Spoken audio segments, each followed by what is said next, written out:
and professional experience sharing feature of SJSU ASIS May 2012 business meeting. I'm honored to introduce Ellie Fullman, the Student Chapter's Membership Director, who is tonight's speaker. Ellie's presentation will address her experience setting up an iPad lending program in her fall 2011 internship at Holy Names University. Ellie's presentation will last approximately 10 to 20 minutes. After the presentation, Ellie will answer questions in a Q&A session. I will now turn the microphone over to Ellie so that she can share her experience with us. Ellie?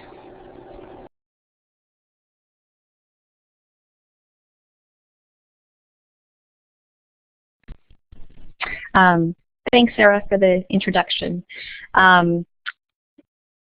Just for confidence, can I just get a smiley face that you actually are hearing me? I'll feel a lot better. Okay.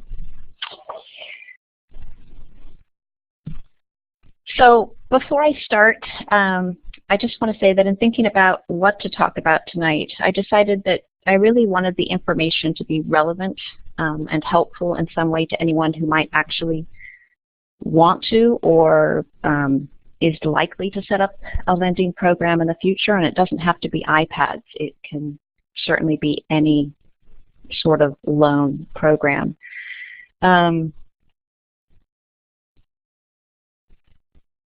Sorry, hold on 1 minute.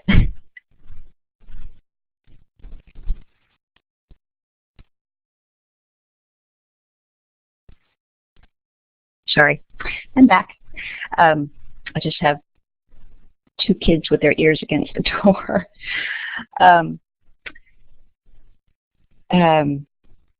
Anyway, I found because there are so many variables involved, it's very difficult to give a prescriptive how-to advice sort of talk.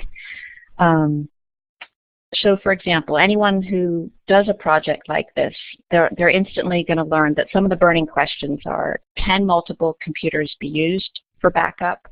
And this is specific to iPads, but how do you update the tablets with new information once the lending starts?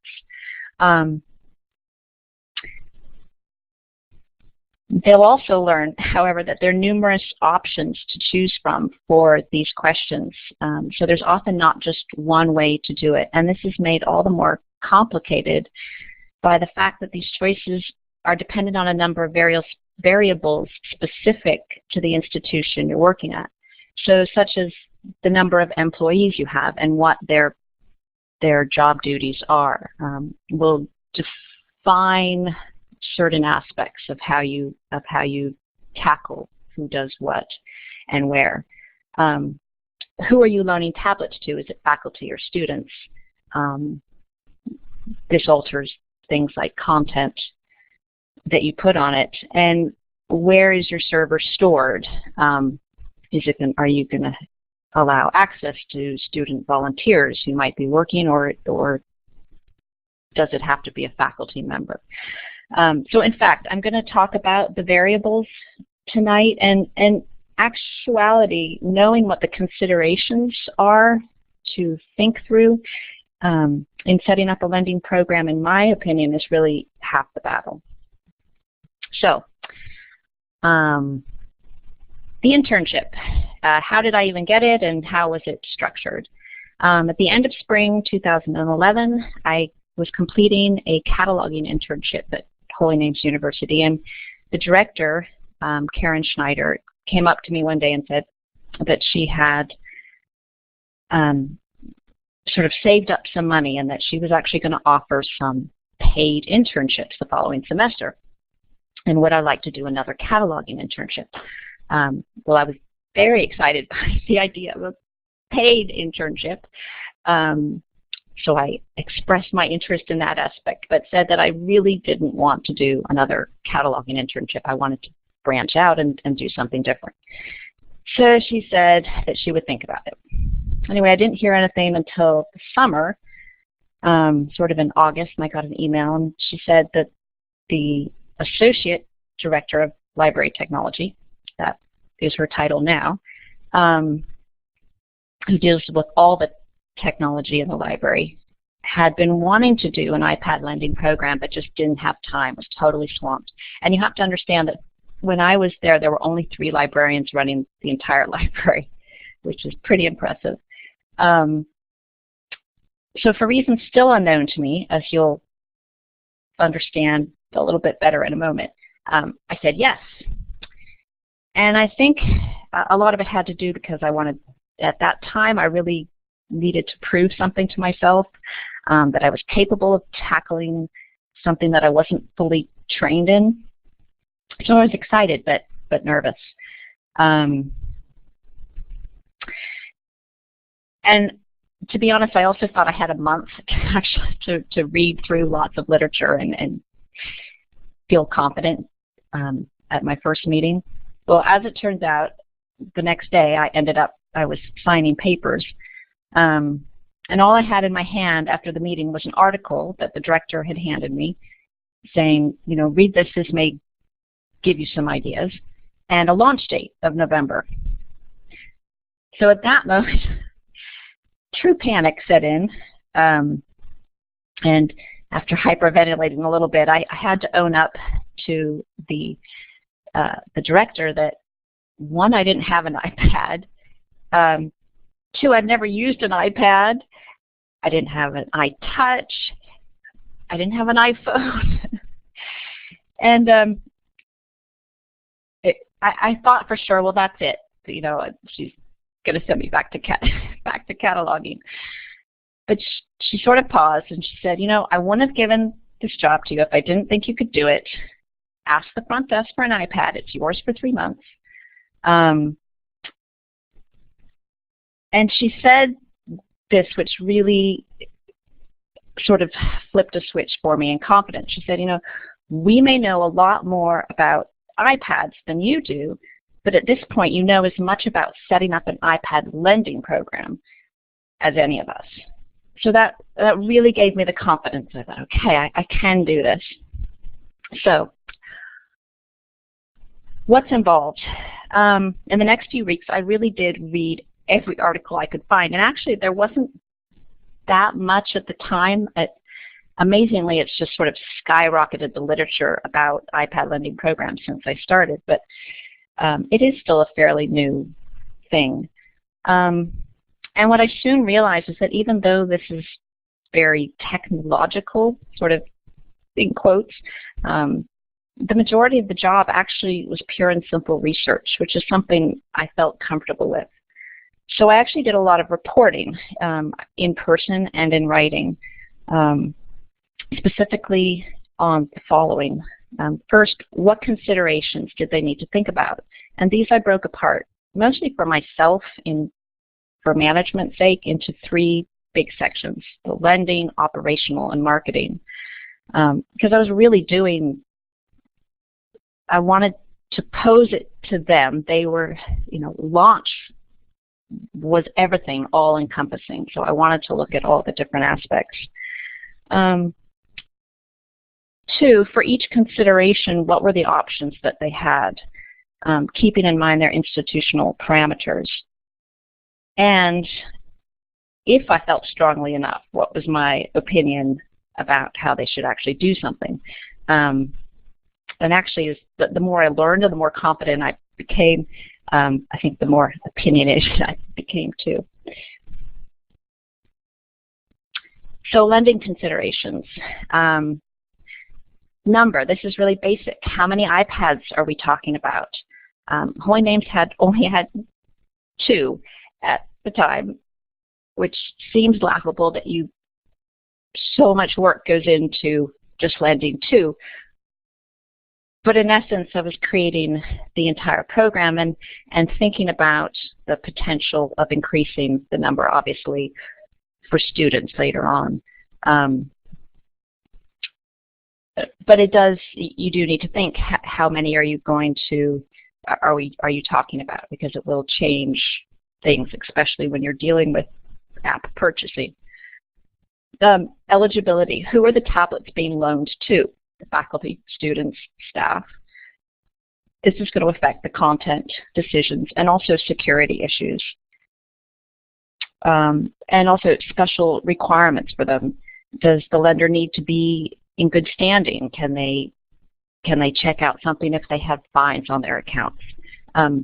These were the sort of questions that I posed to them to think about.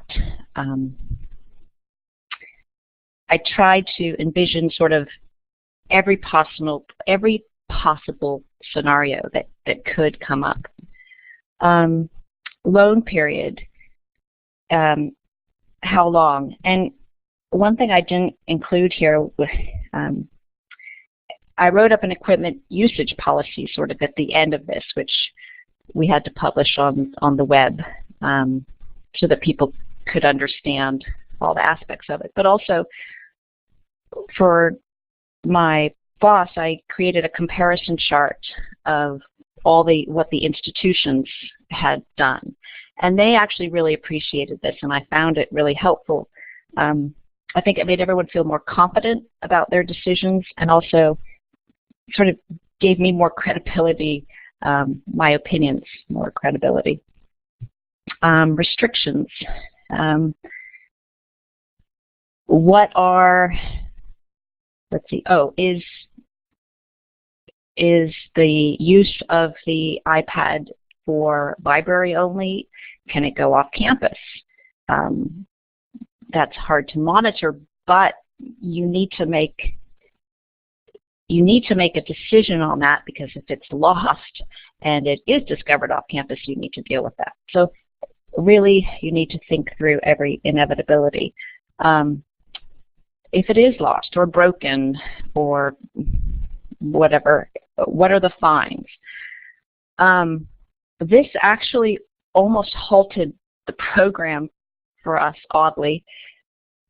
I created an iPad liability agreement form that everyone who checks out an iPad would have to sign, and that's very common. And in fact, the Holy Names already had one for their laptops, and I merged all their technology together into one liability agreement form. But it became an HR issue, because it turned out that technically we weren't supposed to fine faculty members. So it ended up actually that the review process for that was still going on when I left, and that really was sort of the final piece. Once they figured how to deal with that, they could move forward. So it's funny things that you don't think are going to be an issue, but can be. Packaging and accessories, that's fairly obvious. What do you put it in? What do you include in it? And if you include, if you want accessories like a keyboard or adapters, do you actually include it with the iPad, or do you check it out separately at the desk? Personal data. Do you allow users to purchase their own apps? And do you purchase apps where personal IDs and passwords are required? Holy Names agreed yes to both of those, which just simply has implications that you need to make the user feel very comfortable that their information will be erased as soon as it comes back. That's definitely a big question mark and a big divide for a lot of universities, what they allow and don't. And then, of course, the data supplied. What apps are you going to include? And actually, quite honestly, that was the fun part. And I sort of did that throughout, and I had full reign, really, on that. That was fun. Operational considerations. There are two ways to buy apps, or at least there were when I did it. You can do the consumer iTunes account, or you can do a volume app program. Without going into there are lots of pros and cons for both.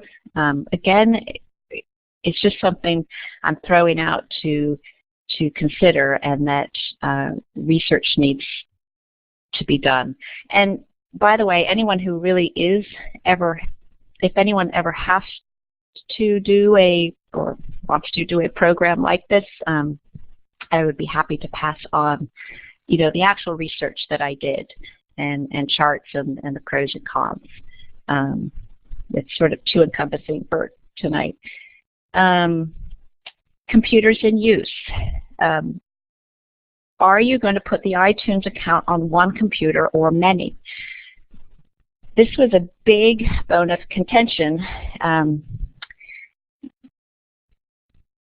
The director wanted it on multiple computers, the iTunes account, and Apple allows up to 5 computers to host an iTunes account, but it creates an enormous updating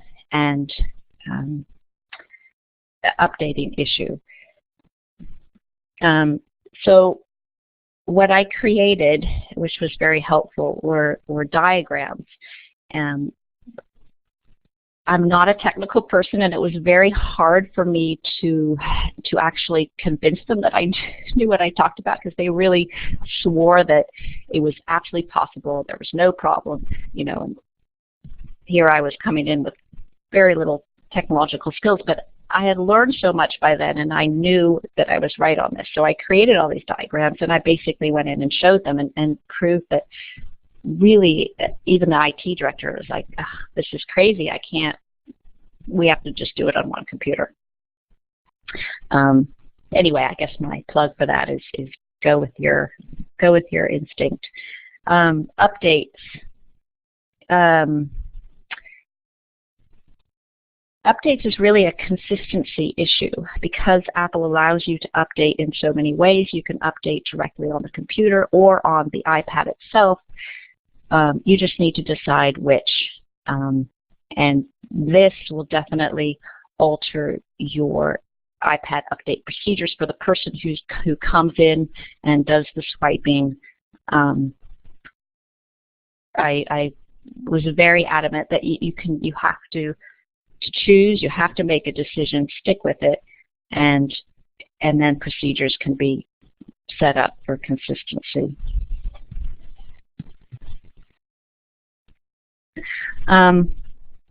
Marketing is really, it's just kind of all-encompassing. The awareness is just, it's great you set up this lending program, but who knows about it? It's not any good if people aren't aware about it. So I created little, table frame things, and they have an Trolley Names has an one of those electronic picture frames. So I put a notice in there that rotates around. And of course, the director spoke about it in meetings and newsletter. And also, this program, it's great, but it needs tech support really to. I guess Holy Names was definitely geared for faculty specifically. They're very interested in new technology, but I would say 60% are actually quite nervous about it and unsure about it. So the library's really taken command and offers new technology along with training. So I created a LibGuide in relation to apps. I suggested a brown bag lunch where faculty could come. Just created a simple bookmark with frequently asked questions, really basic questions, but just so the faculty members who knew nothing about iPads would have a starting point, and then just a basic fact sheet that went with it. So I know that's quite fast, but I just wanted to throw out the considerations. And switching gears, I do just want to take a second to talk about the marketable skills I think are useful, or that I used that made it successful. And specifically because I recently attended a Spring Fling seminar hosted by CLA, and actually Frank was there too. And it was called It's Academic, Current Trends, Recruitment, and Opportunities in Academic Libraries. And I found it really interesting that the skills that they were that they said they were looking for weren't knowledge-based exactly, but they were more personality-based. And research skills was not listed, but I put that in because I think that's fairly obvious. We all have research skills. Flexibility, definitely. Being a clear communicator, I definitely had to really think, especially with technology. If I didn't have the speak, I was going to draw pictures and wave my hands around until they got it. Open-minded. Oh, actually, well, quickly, back to flexibility. Flexibility is key. I think that's fairly standard, but I think it's something that people don't promote on their resumes as much as they should. And this position specifically, you know, it's so representative of, I think, all projects that librarians are going to come across, where things are changing all the time, and even mid-project. Midway, we had to do the upgrade to iOS 5, and I thought I was going to freak out because suddenly we had this cloud that I didn't know what to do with for backups. It turned out fine, actually. They decided to hold off on dealing with the cloud until a later time.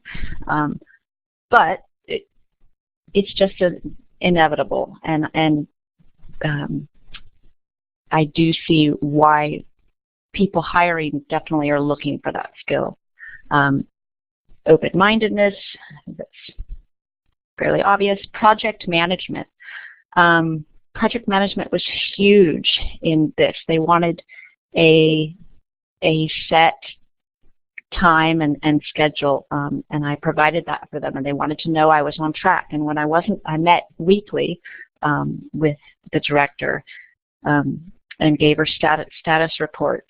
And that November launch time was not moving. So if I fell behind, that was fine. But I needed to keep on track of that. And a lifelong learner. I mean, that's really key. All of this is new and changing so fast. Okay, so now I really am at the end of my thing. So I will open it to questions if anyone has any questions for me.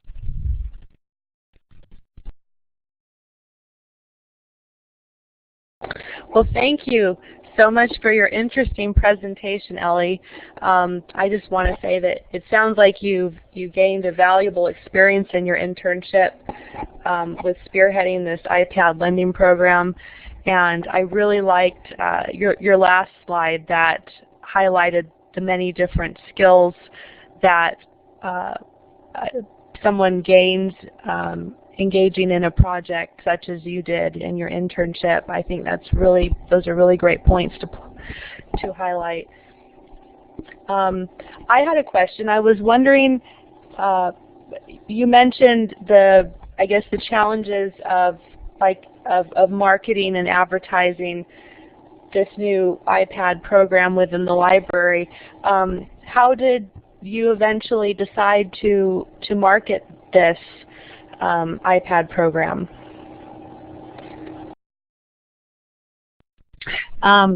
Really, we did all of the above that was stated. The newsletter, the table markers, but mostly, I have to say, it came from the director herself, because she was she was the one who went to faculty meetings. She's the one who does called the Hawk Squawk newsletter.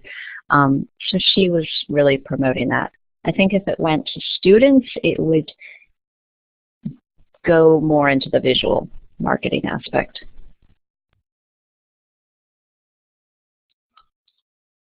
I had a quick question. when you guys were planning this out, Ellie, I'm just kind of curious. Well, first of all, what was the sort of envisioned loan period for these, and also did you guys consider how the users might use these iPads? I guess you know, obviously they use apps and things like that. Would they be for reading for accessing electronic resources, or could they use them in other ways as well? I was just kind of curious because I haven't really come across that sort of thing yet in a library.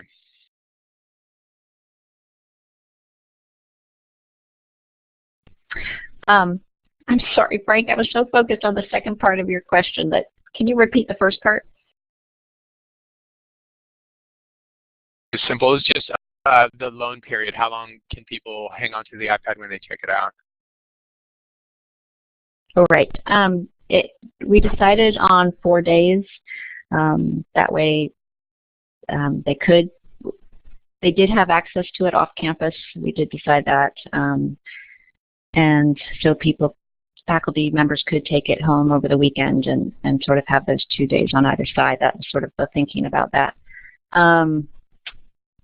The second part of your question, I actually sort of halfway through, I have to say, it suddenly dawned on me, like, what are these faculty members using this for?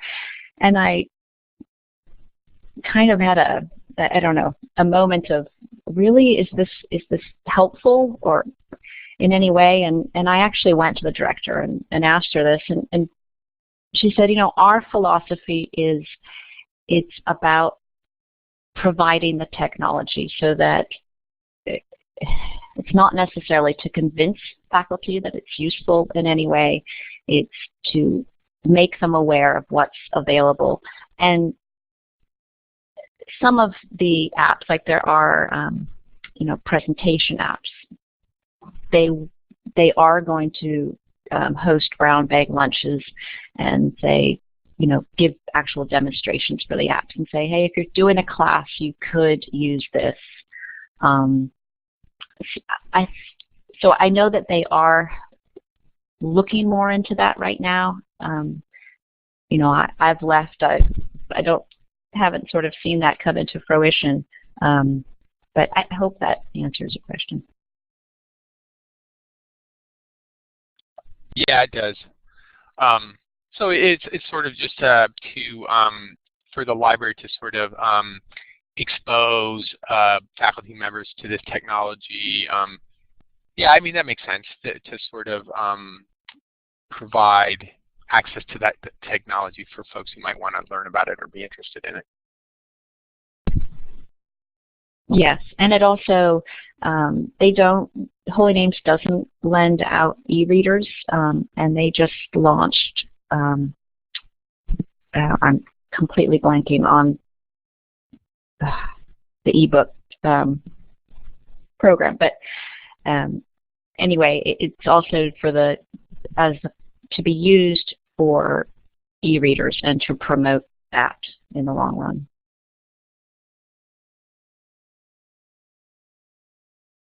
This is Lauren. I'm just really curious if you heard any kind of, I don't know, backlash against having the iPads. I'm just thinking in terms of people who can sometimes be have very strong feelings for books, and maybe like a apprehension that the library was moving towards getting rid of the books or periodicals or materials. I'm just interested to hear if maybe there were any rumblings of that as you tried to implement this new lending program.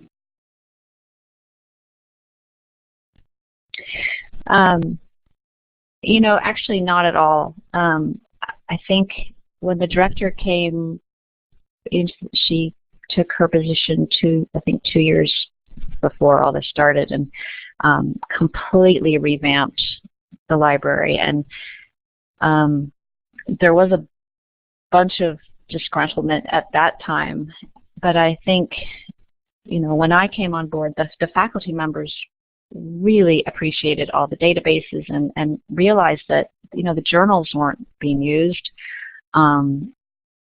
They don't want to come to the library. They want access on their computers. They want access, remotely. So actually, they were lining up for the iPad. They wanted the launch to be much earlier. It was funny. They were very keen to see it come to fruition.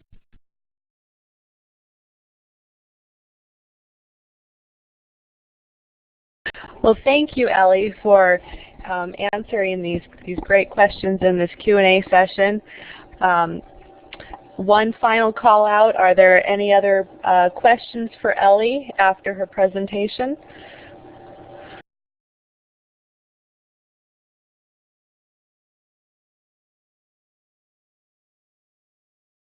Okay, if there are no further questions, I want to thank Ellie very much for speaking tonight and sharing her experience with us about setting up the iPad lending program in her fall 2011 internship. I learned a lot and found this topic very interesting, especially relating to iPads. So thank you very much, Ellie. And moving on now to closing our meeting with the end of Ellie's presentation. We've now covered all of the items on our agenda, and the business meeting is concluded. But before we close our last business meeting of this administrative year, I'd like to personally thank all of the officers who have worked so hard getting the student chapter off the ground in its first year. It's been a pleasure working with you all, and I really appreciate your dedication this year. And I wish the student chapter continued success in the future. For those continuing on as officers next year on the board, I know you'll work well with the incoming board and will continue to make this student chapter an organization to be proud of. And also to the incoming newly elected officers, I wish you all the best in your positions for the 2012-2013 administrative year. And I'm seeing all of your comments in the chat window. Thank you so much, guys. Anyway, but even though there are all these thank yous going on right now and kind of nostalgic well wishes, this isn't goodbye yet, because we do have one more month left to go in wrapping up our student chapter business, even though this is our last business meeting together.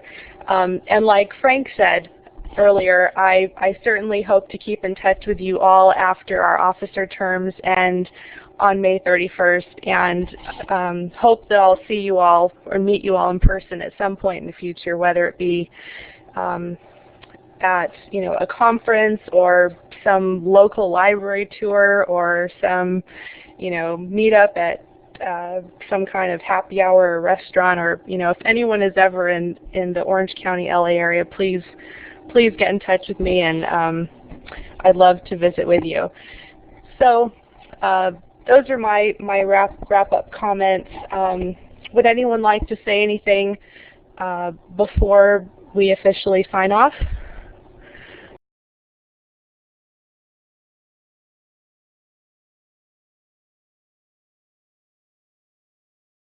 I'd like to say a little something, just kind of echoing what you said.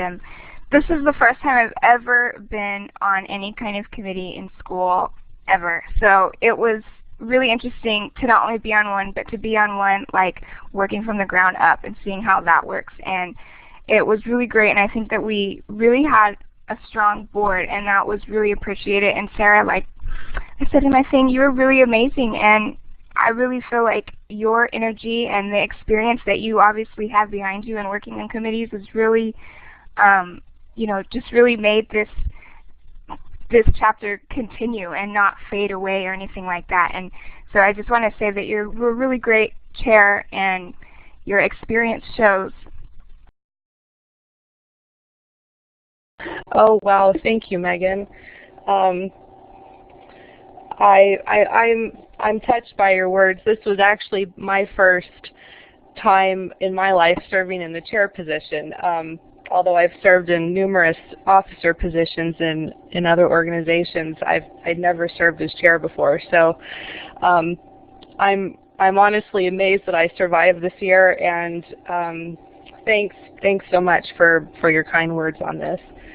I know I'm definitely going to take this experience with me in the future to whatever I continue to do next, or in whatever organizations I continue to be involved. So thank you.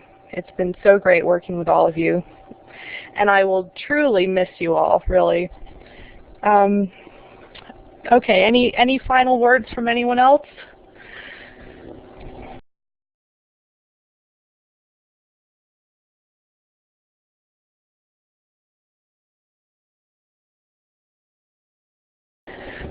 Okay, with that, I thank you all again for attending tonight and wish you good night. Talk to you soon. Bye.